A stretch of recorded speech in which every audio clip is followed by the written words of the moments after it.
Hello Mario Booster, selamat datang kembali di channel Mario Angelo. Pada episode breakdown kali ini kita akan bahas mengenai materi promosi kedua dari What If season kedua, yang dimana memperlihatkan banyak banget adegan baru yang akan kita bahas semuanya di video kali ini. Sekaligus ya, ini adalah series yang paling gue tunggu-tunggu untuk merayakan Natal dan Tahun Baru untuk tahun 2023 ini. Wah, jadi istilahnya Natal itu nggak kosong-kosong banget ya. Jadi ada banyak banget hiburan di sosial media yang akan kita nikmati bersama dengan keluarga, bareng temen, mungkin bareng gebetan juga kali ya. Wow, gila sih. So, kita akan bahas semuanya mengenai berbagai macam detail dan teori yang kita temukan sebelum nonton What If season kedua nanti ya, oke? Tapi sebelum itu jangan lupa tekan tombol subscribe, karena kalau kalian tekan tombol subscribe dan like video ini sebanyak-banyaknya dan juga share video ini ke teman-teman kalian, maka gua akan jauh lebih semangat lagi membuat video untuk kalian. So, mari booster, let's break down this video.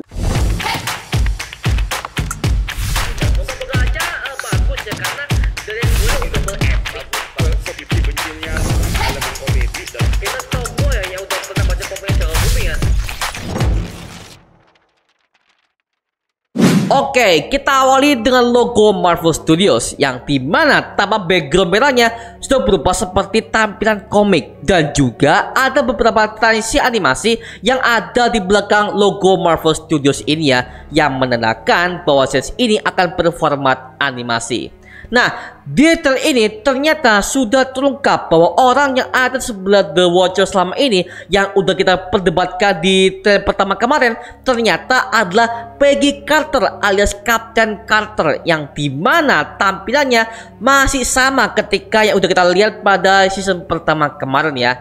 Di mana sini The Watcher mengajaknya untuk pergi ke dalam sebuah dimensi Citadel End of Time, tempat di mana Pony Yggdrasil Loki bersemayam di sana. Nah, ini tentu aja nyambung banget kepada ending Loki season kedua kemarin ya, di mana Loki telah menunjukkan time loom dari He Who Remains setelah mereka sudah memperbaiki untuk kesekian kalinya, dan akhirnya si Loki menggantikannya dengan bentuk loom yang baru, yaitu berupa pohon Yggdrasil, sebagai tanda bahwa Loki telah menjaga kestabilan sesi multiverse, baik itu dari Secret Timeline maupun dari Burst Timeline secara bersamaan. Jadi kayaknya sudah dipastikan bahwa di series ini untuk mengkonfirm bahwa ada hubungan kerjasama antara Loki dan juga The Watcher, yang dimana mereka kemungkinan akan membentuk sebuah grup yang bernama Avengers Multiversal untuk menghadapi ancaman dari para varian Kang the Conqueror, seperti teori kita berarti sebelumnya, yang dimana kita udah pernah menyebutkan bahwa Peggy Carter sampai tolong oleh tangan yang muncul dari arah sebuah portal berwarna hijau, di mana tangan dari orang yang udah menolong Peggy Carter ini kemungkinan besar orang itu adalah Loki sendiri. Dan terlihat jelas bahwa ada Pony Yggdrasil sudah tebal banyak banget pernak-pernik Natal seperti layaknya pada pohon Natal umumnya ya, yang digunakan untuk merayakan momen Natal setiap tahunnya. Ya, maybe Loki sebagai dewa multiverse ini udah pengen liburan dan rehat kali ya, karena apa yang udah dialami dari satu hingga season 2 ini udah bikin dia pusing banget lah. Makanya kemungkinan Loki di sini butuh hiburan gitu ya. Nah, kemudian kita bisa melihat ada adegan Hela yang dimana dia pertama kali tiba di desa Talos setelah dia dibuang oleh bapaknya sendiri, yaitu Odin. Lalu ada adegan ketika Nebula yang tampak melepaskan helm Nova Corps-nya, dan juga ada Gamora yang bersiap untuk menghadapi serangan para anak buah Grandmaster di planet Sakar dengan baju tempurnya.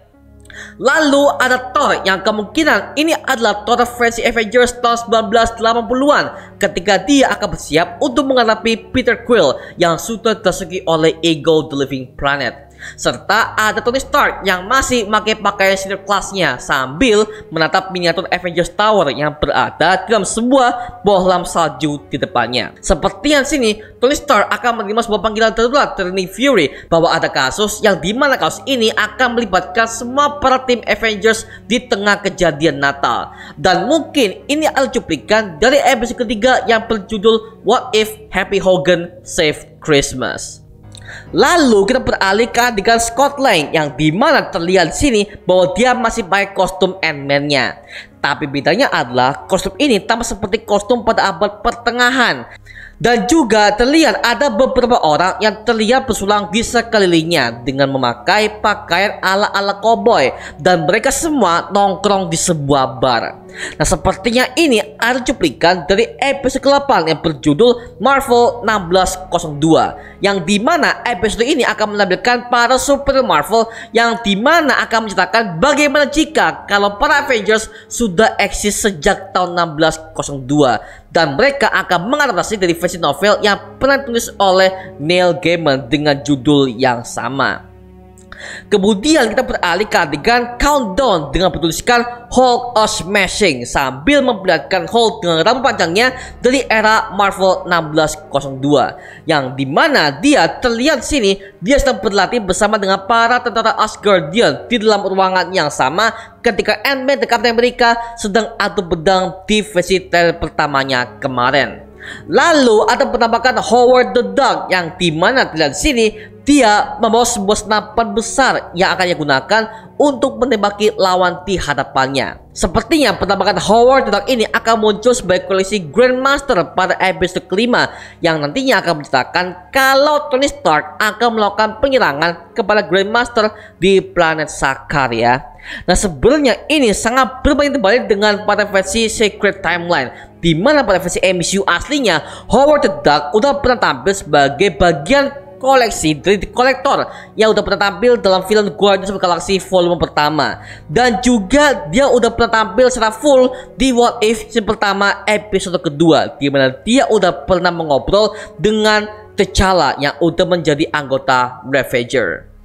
Lalu kita beralih ke adegan Wenwu alias The Mandarin, yang dimana dia menggunakan kekuatan terorisnya untuk menghadapi Odin Allfather, yang dimana dia masih memakai mata lengkapnya. Dan tentu hal ini sangat berbeda banget dengan versi MCU, karena dalam versi MCU-nya Odin sebagai Raja Asgard, dia itu udah kehilangan mata kirinya karena dia udah pernah melakukan perang besar kepada bangsa Jotunheim.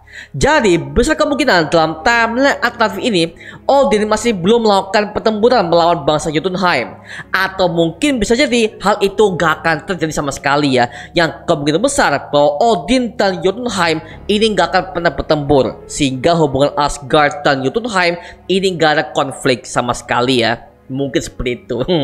Lalu kita beralih kepada Rocket Raccoon, yang dimana tampilannya sudah agak berbeda dari Rocket Raccoon yang kita kenal di versi MCU. Karena di sini udah terlihat jelas bahwa dia tuh memakai badan setengah cybernetic dengan mata kirinya yang udah tampak berwarna merah. Nah, sepertinya Rocket versi alternatif ini pada masa lalunya dia nggak berhasil kabur dari kejaran High Evolutionary, makanya tubuhnya dan juga berbagai macam alat organnya udah dibedah secara gila oleh High Evolutionary sendiri ya. Mungkin seperti itu.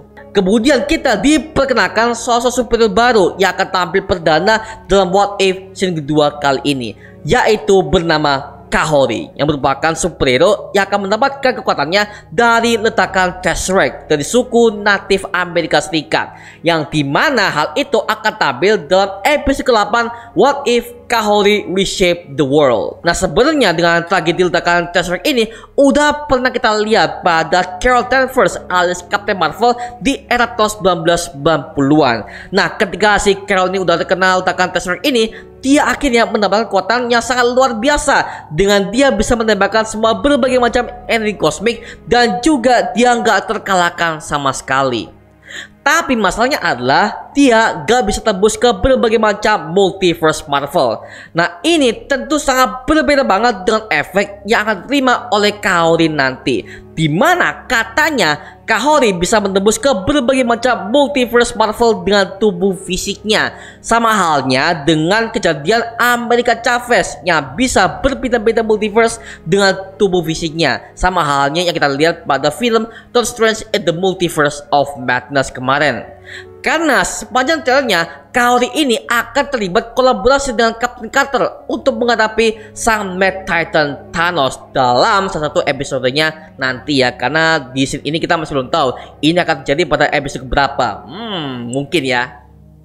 Selanjutnya kita beralih ke adegan Marvel 1602, di mana situ terlihat kalau ada penampakan Bucky Barnes alias Winter Soldier, yang dimana dia memakai sebuah baju zirah ala kerajaan, yang dimana dia tengah menghadapi Red Skull yang badannya sangat gede banget, dan dia memakai tudung di kepalanya dengan membawa 2 kapal besar di sana. Sepertinya ini adalah sesi latihan yang akan dijalani oleh para tim Avengers berdasarkan plot cerita yang udah kita terima dalam forum Reddit ya. Kemudian kita bisa melihat ada Darcy Lewis yang kelihatan banget di sini. Dia bersama dengan 2 orang bodyguardnya, yang kemungkinan 2 orang ini adalah anggota SHIELD karena tampilan mereka memakai baju serba hitam ya, yang terlihat seperti seorang agen rahasia. Dimana ini membawa kita callback kepada Darcy Lewis dalam film Thor pertama, dimana SHIELD untuk pertama kalinya beraksi ke lapangan untuk meneliti sebuah senjata Mjolnir yang mendarat di tengah padang gurun. Selanjutnya kita beralih ke adegan Thor yang sangat merayakan Natal dengan tampilannya yang sudah berkumis tebal dan juga rambutnya yang sangat panjang. Tentu model Thor seperti ini adalah model Thor dari versi Love and Thunder, di mana tampilannya juga sama seperti itu ya. Hanya saja di sini dia tengah merayakan pesta Natal yang kemungkinan besar ini dari episode ketiga What If Happy Hogan Save Christmas ya. Tapi entahlah apakah ini adalah Thor yang sama yang udah pernah kita lihat dalam What If season pertama kemarin, yang dimana dalam season pertama itu ada versi Thor yang dimana Thor ini sangat menyukai pesta besar setelah dia dibuang oleh ibunya ke planet bumi seperti itu. Jadi gua nggak tahu ya apakah ini adalah versi Thor yang sama dengan season pertama atau justru ini adalah Thor versi baru lagi. Well, itu semua akan kita lihat semuanya dalam sesinya kalau ini udah tayang ya, seperti itu.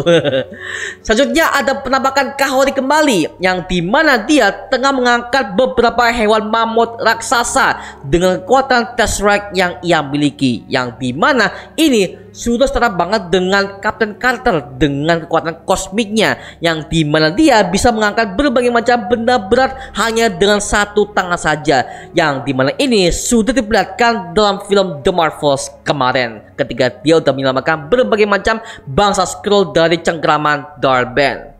Lalu ada Nebula yang ternyata dia tampilannya sangat berbeda banget dari episode kedua, dimana sini kelihatan banget bahwa dia itu udah kayak cosplay seperti Yondu Udonta, lengkap dengan tanduk di bagian atasnya dan juga dia memakai armor Ravager-nya. Apakah jangan-jangan ini adalah misi pengintaian Nebula untuk menangkap para Ravagers?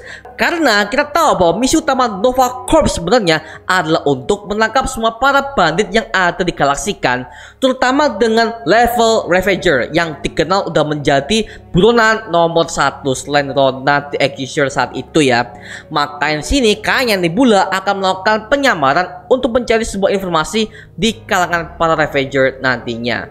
Lalu kita beralih ke adegan Demon Watcher masih tengah mengawasi berbagai macam aktivitas yang terjadi di berbagai macam multiverse. Terlihat di bagian kiri ada penampakan The Collector, yang dimana ini adalah tampilan The Collector yang sudah menjadi villain utama dalam What If episode kedua di season pertama kemarin. Dimana situ udah terungkap bahwa dalam dibalik penculikan semua makhluk-makhluk kosmik bahkan artefak besar di berbagai macam galaksi itu adalah ulah dari The Collector yang ia manfaatkan sebagai sebuah senjata massal. Kemudian sebelah kanannya ada tampilan Thanos, yang dimana kemungkinan ini adalah Thanos yang sama dalam versi Secret Timeline MCU dengan raut wajahnya tampak sangat mengamuk di sana. Mungkin ya, jadi ini adalah tampilan Thanos di dalam Avengers Infinity War bahkan di Avengers Endgame. Lalu kita beralih ada Korg dan temannya lagi sedang melakukan home pimpa bersama dengan Groot, yang dimana tampilan Grootnya masih memakai tampilan Groot dari Guardians of the Galaxy volume pertama. Kayaknya dengan tampilan Groot yang masih normal seperti ini, kemungkinan di timeline alternatif ini dia nggak pernah melakukan pengorbanan besar kepada para anggota Guardians-nya seperti pada Secret Timeline MCU di Guardians of the Galaxy volume pertama, di mana si Groot ini mengorbankan dirinya untuk para timnya saat dia sedang diserang oleh para anak buah Ronan. Lalu kita beralih ke adegan ketika seorang berkacamata sedang membawa kaos kaki Iron Man dengan tatapan yang sangat menjijikan. Kemungkinan orang ini adalah Justin Hammer yang dimana dia merupakan CEO dari Hammer Industries yang sempat tampil sebagai film utama dalam film Iron Man kedua. Belum jelas banget ya peran Justin Hammer seperti apa dalam What If ini, tapi yang jelas kemungkinan sifatnya masih sama dengan versi originalnya, dimana dia tampak sangat iri dengan kejeniusan Tony Stark sebagai Iron Man. Makanya terlihat di sini dia pegang kaos kaki Iron Man ini sangat jijik banget ya, seperti itu mungkin ya. Selanjutnya kita bisa melihat kalau Thor menyerang berbagai macam pasukan Ego The Living Planet yang tampilannya adalah Ego yang masih sangat muda. Nah, ini adalah hal yang wajar karena ini berlatar di tahun 1980-an, tahun yang sama ketika Ego saat itu masih berpacaran dengan Meredith Quill, ibu kandung dari Peter Quill, yang dimana adegan ini akan tampil dalam episode kedua yang akan menceritakan bagaimana jika Peter Quill akan jadi ancaman bagi Avengers dalam timeline alternatif ini ya. Selanjutnya kita beralih ke adegan Mjolnir yang meluncur ke depan dan tiba-tiba ada seorang yang bisa menghentikan laju Mjolnir hanya dengan satu tangan. Nah, adegan ini membuat kita callback kepada Hela yang pertama kali dia bebas dari kurungan penjaranya pasca Odin tewas di Thor Ragnarok. Lalu dia bisa menghentikan serangan Mjolnir hanya dengan satu tangannya saja. Tapi bedanya kalau di versi What If ini lokasinya beda dengan Thor Ragnarok, dimana sepertinya ini kayaknya berada di sebuah ruangan Bifrost yang sempat dijaga oleh Heimdall. Jadi kita nggak tahu ya siapa tangan yang menghentikan palu Mjolnir ini, karena sepanjang di versi MCU yang kita tahu bahwa orang yang udah setara dengan Mjolnir itu adalah Thor dan juga Hela. Kalau kita udah ngomong secara pangkat dewa di MCU ya, mungkin seperti itu. Ini mencurigakan banget sih. Lalu di adegan terakhir ada Justin Hammer yang tengah mencoba armor Hulkbuster Iron Man yang tampilannya masih sama dengan yang ada pada Avengers Age of Ultron ketika Tony Stark untuk pertama kalinya mencoba armor itu, di mana dia akan menggunakannya untuk menghentikan aksi Hulk karena pengaruh sihir dari Wanda Maximoff.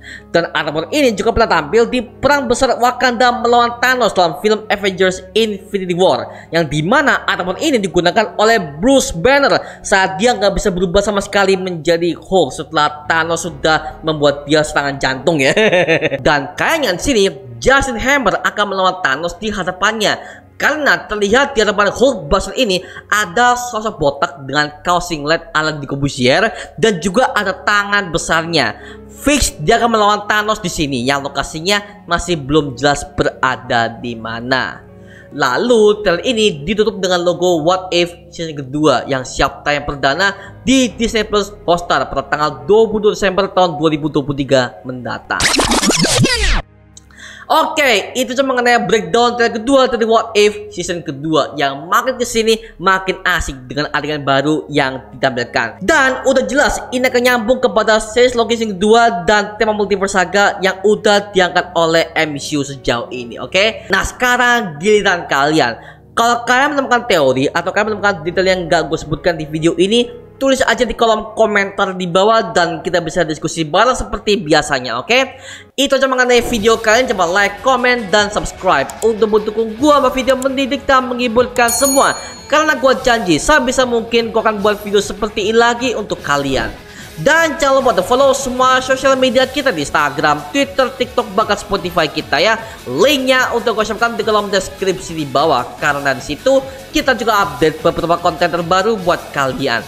Dan kalau kalian ingin join bersama kita di grup komunitas, langsung aja join di grup WA kita namanya Mario Booster Official. Linknya untuk gue share di kolom deskripsi di bawah. Dan juga terima kasih buat kalian yang udah bergabung ke membership community. Nama gue Mario Angelo dan sampai ketemu di video berikutnya. Adios semuanya. Woohoo!